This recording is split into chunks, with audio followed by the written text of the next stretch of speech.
इनका कहना ये है कि एक नदी पहले थी, नदी मतलब सरकारी ही होगा, ठीक है। तो नदी थी, नदी सूख गई, इन्होंने वहाँ पे अतिक्रमण कर लिया, तो क्या ये जमीन इनकी हो जाएगी? अगर ये जमीन का रसीद और पर्चा वगैरह सब बनवा लेते हैं तो ये सब नकल वकल निकला हुआ है, तो क्या ये जमीन इनकी हो जाएगी? ये पहला सवाल है। दूसरा सवाल ये है कि आज ये मेरी जमीन है, निजी जमीन है, और नदी का डायरेक्शन चेंज हो गया और जो सरकारी जगह थी उसको छोड़ के नदी अब मेरे निजी जमीन से होके गुजर रही है, और वो कम से कम वो सिलसिला 50 साल तक चल गया। उसके बाद फिर वो नदी सूख गई, तो क्या वो जमीन वापसी मेरी ही रहेगी या गवर्नमेंट की? ये दो अलग अलग सवाल है। वो जमीन जैसे कि जो नदी ने अपना डायरेक्शन चेंज किया, नदी ने डायरेक्शन चेंज किया मैम, लेकिन मेरे निजी जमीन पे, मेरे निजी जमीन पे दो बातें हैं, दो बातें हैं। एक सरकारी जमीन, सरकारी नदी, गवर्नमेंट नदी जो नदी नाले, अब झीम है यहाँ, अधवारा समूह की नदियां बहती हैं, मेरे खुद के पंचायत में अधवारा समूह की नदी है ना जो ये जाती है, तो अधवारा समूह की नदी अगर कहीं कहीं पे सूख गई है और लोगों ने उसको घेर लिया है, सुनिएगा ठीक है, अधवारा समूह की नदी मेरे पंचायत से गुजरती है बीचों बीच, वो सूख गई और लोगों ने उसको घेर के घर बना लिया, तो क्या वो जमीन उसकी मानी जाएगी? कॉमन सेंस से बता रहे हैं कि नहीं मानी जाएगी, क्योंकि वो नदी सरकारी मानी जाती है। सरकार के नक्शे में, सरकार के कागज में और सरकार के खाते में वो जमीन जो है ऑलरेडी चढ़ाया जा चुका है। तो जो जमीन सरकारी हो चुकी, फिर उसको निजीकरण नहीं किया जा सकता, चाहे वो कोई भी नहीं कर सकता। और अगर ऐसा कुछ हुआ होगा तो उसकी जांच होगी, और जांचने के बाद फिर उसमें कोई अगर निष्कर्ष निकलता है तो वो उसको देखा जाए। इसीलिए बोले हैं कि जैसे कि मानिए 60 साल जब पहले हुआ था ना सर्वे, तो उसमें नदी जहाँ से जा रहा था वो नदी उस ये सर्वे जो है 4 साल पहले नहीं हुआ था, 60 में हुआ था, 60 साल एक बात बता रहे हैं, तब नदी था। हाँ है, उससे आप 200-500 किलोमीटर कितना भी चला जाए ना, नदी सूखी जाए क्यों ना, बात समझ रहे ना। हाँ। वो नदी सूख ही क्यों न जाए, लेकिन वो जमीन जो है सरकार की है और सरकार की ही रहेगी जी, इसीलिए बोले। बात अभी तो जहाँ बह रही है नदी, वो निजी प्लॉट में बह रही है। देखिए ये हम नहीं, देखिए एक बात समझिए, मेरी बात सुनिए, सबसे बड़ी तो एक बात समझ लें कि जो हमारा जमीन है, यानी कि जो आपका जमीन है, जो रैयती जमीन है, वो सिर्फ रैयतों को उनके जोत के लिए, उनके खाने, उनके मतलब रहने, उनके आर्थिक और जैविक स्थिति को सुधारने के लिए ही सरकार ने दिया है। अदरवाइज टोटली जमीन जो है सर, है तो सरकार की ही, और सरकार जब चाहे, जैसे चाहे, बिना पूछे आपसे या हमसे वो छीन सकती है। वो एक मतलब उसके अनुरूप और उसके स्थिति पर डिपेंड करता है। मान लीजिए अगर आपके यहाँ से रेलवे लाइन गुजारना हो तो सरकार आपसे जो है पहले पूछेगी, आपसे आकर के पूछेगी कि आप हमको जमीन दे दीजिए। अगर आप नहीं देते हैं तो फिर वो जबरदस्ती आपसे ले लेगा और आपको पैसा दे देगा, और आप कुछ नहीं कर सकते। बात समझ रहे हैं ना, बात समझिए हम जो बोल रहे हैं। लेकिन जब वो नया काम करेगा तब, लेकिन जब ऑलरेडी उसका जमीन है और आप चाहिए कि वो हम ले लें, तो सरकार अपना जमीन आपको नहीं देगा। सरकार अपना जमीन आपको एक ही स्थिति में देता है, जब आप भूमिहीन हैं, जब आपके पास रहने के लिए भी अपना खुद का जमीन नहीं है। उस स्थिति में सरकार आपको 3 से 5 डिसमिल जमीन देगा। बात समझ रहे ना। और जो लोग बासगीत पर्चा बनवाए भी होंगे और उससे पहले उनके पास खतियानी पेपर है, तो जाहिर सी बात है कि वो अपना खतियान यहाँ पेश करेंगे ना, खतियान बनाने के लिए। तो बासगीत पर्चा जो देंगे तो सर अगर देंगे तब भी रद्द होगा, और नहीं देंगे तो ऑटो जनरेशन में जाकर रद्द हो जाएगा। तो वो बात समझ गए होंगे हम क्या कहना चाह रहे हैं। मतलब ये है कि सरकार जो है ये चाहता है कि ना हमारे जमीन पे आप जो है जबरदस्ती कब्जा करें, और ना आपके जमीन पे कोई और। हेलो, ठीक है, बात समझ गए। सरकार का यही सोच है कि ना हमारे जमीन पे कोई हमारा जमीन दखलिया है, और ना ही आपके जमीन पे कोई और उस पे कब्जा करे। यानी कि दोनों स्थितियां जो है वो साफ करना चाहते हैं। इस बात, ये बहुत महत्वपूर्ण लाइन इन्होंने कही है, शायद आप लोगों ने ध्यान नहीं दिया है, तो हम ध्यान आकर्षित करना चाहते हैं। इन्होंने कहा कि सरकार की नीयत ये है कि ना आप उनकी जमीन पे कब्जा करें, सरकारी जमीन पे ना आप कब्जा करें, ना आपकी जमीन भी इतनी क्लियर हो कि कोई और कब्जा ना कर पाए, यहाँ तक कि आपस में आपके भाई बंधु या रिश्तेदार जिनके बीच में जमीन का बंटवारा होता है वो भी ना कर पाए, ये बहुत क्लियर कर लीजिए। हम एक सवाल और पूछना चाहते हैं कि अगर सरकारी जमीन थी, ऑन पेपर हम जानते हैं, गांव के लोग जानते हैं, और कई ऐसे मसले आते हैं कि उस पे उन्होंने पक्का कंस्ट्रक्शन करवा लिया, उस केस में क्या होगा? मैम, किसी भी केस में वो जमीन सरकार की ही रहेगी।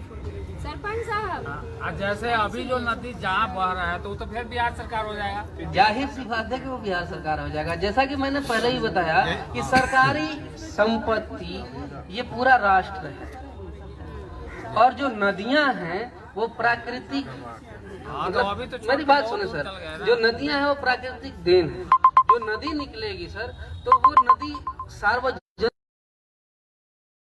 बात समझ रहे हो ना, या मतलब सिंचाई सबसे बड़ी साधन नदी तो वही है सिंचाई के लिए। तो जब नदी गुजरी तो वो सार्वजनिक हो गई। वहाँ पे जितने आसपास के लोग हैं उनसे उसको फायदा हुआ, बहुत फायदा हुआ। सरकार ने वहाँ जो नदी निकला उसको संरक्षण करने के लिए उसको अपने कब्जे में जमीन को ले लिया। मेरी बात सुने, फिर सरकार ने क्या किया, उस नदी को संरक्षण देने के लिए उस जमीन को सरकारी कब्जे में ले लिया। और फिर जब सरकारी कब्जे में ले लिया सर, तो बार बार वही बात बोलेंगे कि जो सरकार अपने कब्जे में ले ले वो आप उससे ले नहीं सकते। ऐसा सरकारी प्रावधान है। बाकी तो चीजें जो हैं, अगर आपको इस पे मतलब आपत्ति है तो आप सुप्रीम कोर्ट तक जाएं, सुप्रीम कोर्ट शायद आपको दे दे, लेकिन ऐसा नियमावली है ही नहीं कि आपको मिलेगा। इसीलिए अगर कोई कब्जा हो जाए तो खाली कर दीजिए। बड़ा इंटरेस्ट लेके पूछ रहे हैं, आपका नाम क्या हुआ? कुछ है वैसे तो पोखरी पड़ता है, उसमें भी आप ये देखिए पूरे सिंहवाहिनी पंचायत में कितने ऐसे हैं जो ऐसे हैं, नमकी पोखरी भी है। जब वो आए तो सर्वे में उनको कर दिया गया बिहार सरकार। कागज हुआ सब है। अभी ये हमारे पास दोनों, इससे पहले 2 सर्वे हो चुके हैं और दोनों सर्वे का नक्शा है हमारे पास। जो बिहार सरकार का नक्शा, वो नक्शा हमारे पास है। वो दोनों नक्शा को आधार मान के ही हम काम कर रहे हैं। अगर पिछले सर्वे में वहाँ पे नदी थी तो उसको हम नदी मान के, वो बिहार सरकार में वो चला गया है, वो जमीन बिहार सरकार के अंदर में चला गया है, और उसको हम तथ्य मान कर इस सर्वे में काम करेंगे। उसे वो सरकारी जमीन ही दिखाएंगे। और इस सर्वे में हमारा जो सर्वे हो रहा है तो इसमें भी हम नक्शा बनाया जा चुका है। हवाई सर्वेक्षण आई और हवाई जहाज से ये पूरा नक्शा उक्शा का काम किया गया है अच्छे से।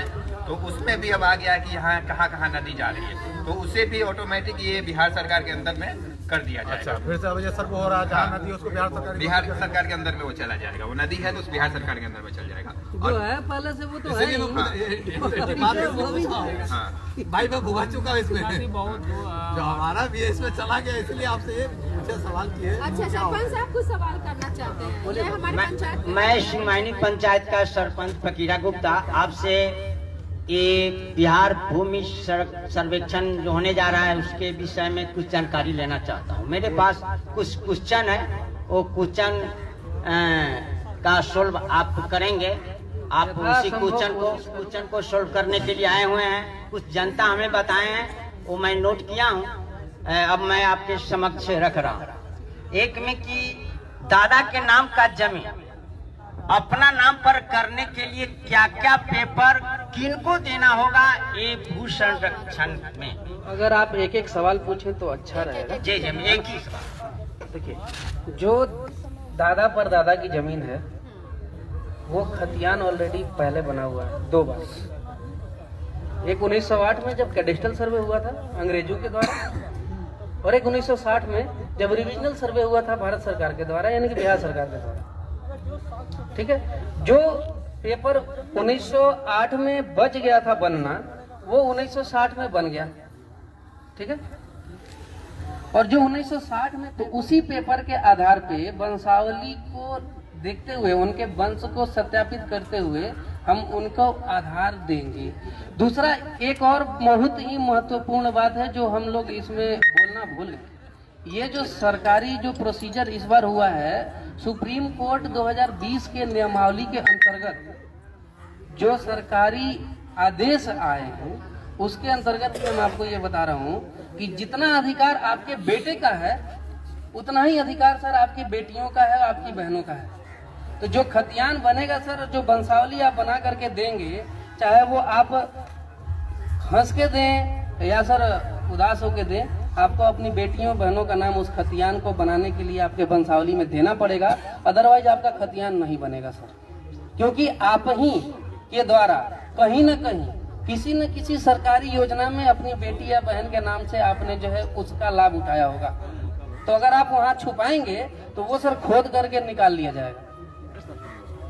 ठीक है, तो आपको सर वंशावली में अपनी बेटियों और बहनों का भी नाम देना है। ये अलग बात है कि बेटियां या बहनें जो हैं वो लिख करके आपको लिखित में पंचनामा के साथ देंगी कि हम अपने पिता के संपत्ति में कोई हक नहीं जताएंगे और नहीं लेंगे, तो वो मान्य माना जाएगा, अदरवाइज उसको हक देना ही होगा। सर ये लड़ाई हम नहीं करवा रहे, ये सुप्रीम कोर्ट पे हमने क्या बोला कि उससे बड़ा तो हम नहीं है और ना ही सर यहाँ की भारत सरकार। बात समझ रहे हैं ना, ये लड़ाई की बात नहीं है। लिख कर सकते हम जिस काम के लिए आए हैं सर वही आपको बताएं। मानने वाले हो उसमें एक लाइन और बोल दीजिए सवाल को सर। वो चाहती है उनके नहीं देंगे, वो चाहती है उसको जमीन आगे नहीं, अब अभी आपका जवाब नहीं मिला है, अभी आपका जवाब नहीं दिया मैंने, आपके सवाल का भी जवाब देंगे। इसमें साथ उन्होंने पूछा कि ये पेपर जो है क्या देंगे, तो पेपर में सर अपने खतियान का नकल अगर निकालने किसी की जमीन में लड़ाई है, जो लड़ाईग्रस्त जमीन है, पहला नंबर। दूसरा नंबर, भैया कृपया शांति बनाए रखें, आवाज आपके ही सहयोगी बंधुओं के पास नहीं जा पा रही है। आप सुनेंगे ना हम सुनेंगे। देखिए, अगर किसी जमीन पे आपसी सहमति या आपसी झगड़ा चल रहा है और वो मैटर कोर्ट केस में नहीं गया, तो वो तो उसका निष्पादन हम लोग कर देंगे, क्योंकि यही कोर्ट यही कचहरी है सर भूमि विवाद के लिए। जितने यहाँ लोग बैठे हैं ये एक भूमि विवाद के कचहरी के मेंबर हैं। इसके लिए हम लोगों को सिविल कोर्ट का पावर निहित किया गया है सरकार की तरफ से। जिसके कागज है कोई हड़प लिया हो। सर एक एक जवाब दें। बाकी लोग भी सवाल अब सर आपके जवाब हम दे रहे हैं सर, हम लाठी बंदूक लेके नहीं आएंगे। हम सिर्फ पेन चलाएंगे और आपको पावर देंगे जमीन के पेपर का, न कि सर हम समझ रहे हैं ना, प्रशासनिक पावर पेपर वाइज हम आपको दे देंगे। आप बाकी कैसे अपना दखल करते हैं ये सरकार के थ्रू, प्रशासन के थ्रू या पंचायत स्तर पे आप जिस तरीके से सक्षम हो अपना जो है, हम सिर्फ पेपर में आपका हित अर्जन का कार्य करेंगे। आपका जो काम था बताते रहूं, पेपर में जो है मैंने बताया कि जो अगर आपका कोर्ट केस चल रहा हो तो वो पेपर आप हमें देंगे, तो हमें उसको सर्वे में बस ये लिख करके हम उसको बंद कर देंगे कि इस जमीन पे भैया ये केस चल रहा है, केस नंबर ये और तारीख ये। ठीक है ना, कोर्ट में लंबित केसें हैं उसका सर्वे नहीं होगा, सबसे बड़ी बात। अच्छा, केस नहीं है, हम वही आपके सारे सवाल का जवाब देंगे, क्योंकि आप उसमें ये चीज नहीं लिखे होंगे, आपको नहीं पता होगा, फिर भी मैंने आपको इसका जवाब दे दिया। ठीक है ना सर, आप ही के लिए दिया, क्योंकि बहुत लोग होंगे जिनका कोर्ट केस चल रहा होगा, तो ऐसे जमीन का सर्वे नहीं होगा। ठीक है, आगे बढ़े। दूसरा, बहुत जल्दी है तो सर बढ़े, अगर जवाब नहीं सुना है तो हमें क्या? आराम बैठेंगे सर, इसीलिए ना। अगर कोई महत्वपूर्ण सवाल हमारे व्यूअर्स जो हमारे ऋतु जायसवाल पेज से जो जुड़े हुए हैं और ग्राम सभा को लाइव देख रहे हैं, जिनको भरोसा भी नहीं होता कि किसी भी मुद्दे के लिए ऐसे ग्राम सभा होता है, तो वो लोग जो देख रहे, अगर आपके भी बेशक आप सी वाहिनी के ग्राम सभा में शामिल नहीं है, लेकिन फिर भी आपके सवाल का जवाब दिया जाएगा। अगर किसी का कोई सवाल हो तो आप पूछ सकते हैं, हम इनसे आप लोग जो है ऑनलाइन उसमें सवाल कर सकते हैं, मैम के द्वारा वो सवाल हम लोगों से पूछा जाएगा। देश में लाखों लोग देख रहे हैं अभी, कोई देख सकता है। देखिए एक्चुअली क्या है ना, बहुत क्वेश्चन आया भी है। देखिए सबसे बड़ी बात क्या है कि ये प्रोजेक्ट जो है सर सेंट्रल गवर्नमेंट का प्रोजेक्ट है जिसको चलाया जा रहा है। आज ये बिहार सरकार अपने स्वामित्व में ये नियमावली के अधीन अपना अधीनस्थ काम कर रही है, वैसे ही हर स्टेट के जो स्टेट गवर्नमेंट है वो अपने यहाँ इसको करेंगे। कोई क्वेश्चन होगा तो हम लोग ले लेंगे, पहले सरपंच साहब आप आगे। ठीक है, अब देखिए जो पेपर है सर आपका जो है खतियान का नकल आपके पास अगर हो तो अति उत्तम है। जिन्होंने रजिस्ट्री करवाया है, रजिस्ट्री डेट का पेपर चाहिए। अगर किसी ने कोर्ट केस किया था और उसने कोर्ट से वो केस जीत लिया है, तो उसका जीता हुआ कोर्ट केस का जो ओरिजिनल डॉक्यूमेंट है, जो ओरिजिनल जजमेंट है, वो सर हमको चाहिए, न कि उसका फोटोकॉपी। ओरिजिनल जजमेंट का पेपर चाहिए। इसके बाद अगर आपने केवाला कराया है तो केवाला का पेपर चाहिए। जो आप सर रसीद की बात कर रहे थे, कोई रसीद के लिए बोला था कि हम रसीद कटवा लिए हैं, तो सर रसीद आपकी जमीन है ये नहीं दर्शाता। रसीद आपने मलगुजारी दी है ये दर्शाता है। आप किसी के जमीन पे भी रसीद कटवा सकते हैं अंचल के तहत। अंचल जो है क्या करता है कि जमीन का मलगुजारी नहीं लेगा तो सरकार को वो जो है पैसा नहीं जाएगा। तो जो जमीन खाली पड़ी रहती है, अगर आप उसको अपने जोत रहे हैं तो उसको जो है रसीद कटवा सकते हैं। रसीद कटवाने का मतलब ये नहीं हो गया सर कि वो जमीन आपका हो गया। सर रसीद कटता है तो नाम मैंने जो बोला आप सुने ना, हमने क्या बोला, रसीद कटता है। रसीद पे आपका नाम सर नहीं रहेगा। अगर आपके नाम से रसीद वो काट रहे हैं तो किस आधार पे काट रहे हैं? जब आपके नाम से खतियान ही नहीं है तो आपके नाम से रसीद कैसे कट गया? किसी और के तो वही तो हम बोल रहे हैं, खतियान नहीं है तो आपके नाम से रसीद नहीं कट, आपके थ्रू रसीद कटेगा, थ्रू में आपका नाम जाएगा कि आपके द्वारा पैसा जमा किया है। नहीं, केवाला करने के बाद, केवाला का करने की जो बात है हमने वही बोला आपसे कि जो केवाला का पेपर है हम वो देखेंगे। कोर्ट में फंसा हुआ है उसका क्या? हमने बोला ना। अच्छा, एक हमारे जो व्यूअर्स हैं उनसे एक सवाल है, बैजू कुमार हैं, वो पूछ रहे कि जिसका केवाला कोर्ट में फंसा हुआ है उसके लिए। मैम अभी थोड़ा देर पहले वही बात मैंने बोला था कि जब तक से कोर्ट केस का निष्पादन कोर्ट द्वारा नहीं किया जाता है तब तक से हमारे यहाँ वो जो है मामला नहीं निष्पादित किया जाएगा। अच्छा ठीक है, ये बता चुके हैं, जस्ट अभी बताया। जी मैम। ठीक है, अभी सर बस आप जल्दी पूछिए। आगे कुछ नहीं करना है कि यहाँ पर बहुत लोग बैठे हुए हैं पंचायत के लोग। अभी हमसे पूछे हैं कि दाखिल खारिज अभी हम नहीं कराए हैं, तो अभी दाखिल खारिज कराए या नहीं कराए? देखिए सर, अगर दाखिल खारिज हो जाता है तो हमारे लिए भी और आपके लिए भी मतलब एक स्मूथली ढंग से जो है हो जाएगा। दाखिल खारिज का मतलब हो गया कि अगर जो नया जमीन आप खरीदे होंगे दाखिल खारिज करवा लिए, यानी कि ऑलरेडी वो जमीन आपके नाम से हो गया, तो आसानी से आपके नाम से खाता खुल जाएगा। अगर दाखिल खारिज नहीं है तो उसके लिए प्रोसीजर है, आप फार्म भर के और खतियान का जो मतलब उनका खतियान का पेपर या आप जो रजिस्ट्री डीड है वो लगा करके देंगे। फिर मैं उसका जांच करने के बाद फिर जो प्रोसीजर होगा उसके तहत जो है उस रैयत को बताया जाएगा कि क्या करना है। आगे सवाल है, अगर दादाजी के नाम से जमीन है, वो पिताजी एक ही बेटा के नाम पर लिखा है, लिख देते हैं दादाजी के नाम पर जमीन है। अगर पिताजी के पास 3 बेटे हैं तो एक ही बेटा को अगर जमीन लिख देते हैं तो 2 बेटे का अधिकार वहाँ खो बैठेगा या रहेगा? सर दादा का जमीन यानी में सीधे पोते का अधिकार होता है। दादा का जमीन जो होता है उस पर अधिकार सीधे पोते और पोती का होता है। उसमें पिता सिर्फ इमीडिएटर होते हैं, वो गार्जियन होते हैं जब तक से बच्चों का परवरिश न हो जाए, जब तक से वो 18 साल के हो न जाए। जब बच्चे 18 साल के हो जाते हैं तो दादा के संपत्ति पे 100% का आधिपत्य हासिल करने के लिए जो है वो दावेदार हैं। इसलिए दादा के प्रॉपर्टी को पिता जो है किसी एक में नहीं बांट सकते।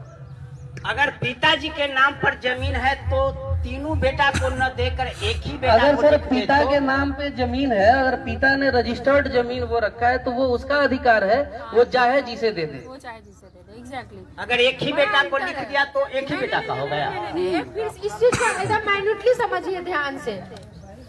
दादाजी का है, पोते को जाना है तो पिताजी जो है वो सिर्फ इमीडिएटर हैं और कुछ नहीं है उनका पावर। अगर पिताजी के नाम से कोई रजिस्ट्री है, उन्होंने खरीदी है जमीन, उनके नाम की जमीन है, वो उनका निजी फैसला होगा कि वो अपने 3 बेटे में से 2 को दे, 1 को छोड़ दे, 1 को छोड़ दे, 2 को दे। ये व्यक्तिगत तौर पे उनका निजी फैसला होगा। ये अभी बिहार सरकार के द्वारा भी एक निकला था जिसमें कि अगर कोई बच्चा मतलब उनका बेटा या बहू देखभाल नहीं करते हैं तो वो किसी को भी वो दे सकते हैं, उसको बेदखल कर सकते हैं। तो दादा और पोता मतलब वंश वाइज उनका जाएगा, पिताजी सिर्फ ऐसा नहीं है, दादा के प्रॉपर्टी में पिता का भी अधिकार है, मतलब वो हिस्सा है। जैसे कि अगर 4 बेटे हैं और 1 पिता है तो 5 हिस्से होंगे। ये नहीं है कि पिता का हक ही नहीं है। अगर पिता का हक नहीं है तो फिर उनकी मान लीजिए पिता गुजरने के बाद माता बचेंगी तो वो कहाँ जाएंगी, दर की ठोकर नहीं ना खाएंगी। इसलिए ये बेटे लोग भी जो है खुश ना हो, मतलब पोते लोग भी खुश ना हो, है ना। मतलब ये है कि अगर दादा का जमीन है और 4 बेटे हैं और पिता से अनबन हो गई तो 5 हिस्से हो जाएंगे जमीन के, 1 हिस्सा पिता का होगा। और पिता जो है, जब पिता का हिस्सा उनके रूप में निहित कर दिया जाएगा तो फिर वो अपना हिस्सा, जैसा कि अभी मैंने बताया कि अगर वो हिस्सा पिता का हो गया तो वो पिता किसी को भी दे सकता है, फिर उसमें कोई लड़ाई नहीं कर सकता। अभी जो सर्वे होने जा रहा है वो सर्वे खेत का होगा या गांव में घर बसे हुए हैं? सर घर का खेत होगा? मतलब होता है जमीन, और जमीन तो ये गांव में घर बना हुआ उनका सारे भी का, खेत का। क्योंकि सरकार को एक जो है रकम जो है निर्धारित करनी है इस सर्वे के बाद, जिसको कहा जाता है मलगुजारी रसीद, जो आप लोग कटवाते हैं। बात समझ रहे हैं ना? जो मलगुजारी कटवाते हैं ये सर पुराने जो है, मतलब समझिए कि जो चले आ रहे हैं आदि कालांतर से वही जो है चला रहा है। आज के डेट में, आज की महंगाई को देखते हुए ये जो पैसा जमा होता है वो बहुत कम है। और कुछ लोग तो जो है सर रसीद कटवाते हैं, अगर मान लीजिए उनके पास 5 बीघा जमीन है तो वो जो है क्या कटवाएंगे, तो 3 बीघा का रसीद कटाते हैं, 2 बीघा जो है गायब है। तो ये सर्वे में वो भी जमीन जो है सर आ जाएगा सामने। अगर वो नहीं लेके आते हैं तो जाहिर सी बात है कि वो जमीन सरकार को जाएगी। फिर वो अपने आप को जो है मतलब कितना भी कोशिश कर ले, फिर वो सर जमीन जो है उसको नहीं मिलने जा रही। इसलिए कोई भी आदमी अपना किसी भी प्रकार का जमीन को छिपाएगा नहीं। अगर छिपाता है तो वो ऑटोमेटिक है कि जमीन सरकार की हो जाएगी, क्योंकि सरकार आपके लिए मेहनत कर रहा है। तो सरकार का मेहनत है तो सरकार को भी उसका जो है थोड़ा सा मतलब फायदा क्या, सरकार का तो जो है पूरा अधिकार है। आपके लिए वो मेहनत कर रहा है आपका अधिकार देने के लिए, और अब सरकार के साथ अगर जालसाजी करेंगे तो वो जमीन तो वो ले लेगा ना। जिसका पेपर आपके नाम पे नहीं है वो सरकारी हो गया।